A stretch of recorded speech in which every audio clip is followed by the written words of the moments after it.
আজ অনেক দিন পরে আমরা রিকশায় চড়ে কোথায় গেলাম সেটাই আপনাদের সাথে শেয়ার করব। Welcome back to my channel Mehreen blogs. আজকে আমরা রিকশায় উঠে গিয়েছি আর এখন আমরা উঠতে উঠতে চলে যাচ্ছি মুরসালিনের স্কুলের ড্রেস বানাতে দিতে। আপনাদের ভাইয়া তো যেতেই চাচ্ছিল না, আমাকে একা যেতে বলছিল, কিন্তু মুরসালিন ওর আব্বুকে না নিয়ে যাবে না, পরে যাচ্ছে আমাদের সাথে। আমরা চলে এসেছি নোহা ফ্যাশনে। এটা 2 তলায় এই টেইলার্সটা। উপর থেকে রাস্তাটা দেখতে অনেক সুন্দর লাগছে।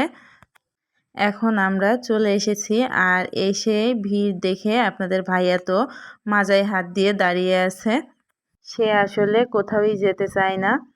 আমরা এসে দেখছিলাম ভিতরে আরও 2 জন ছিল, ওদের ড্রেসের মাপ নিয়ে তারপরে মুরসালিনের মাপটা নিচ্ছে। এখন সুন্দর করে মাপটা নিয়ে নিচ্ছে আর এখান থেকেই আমরা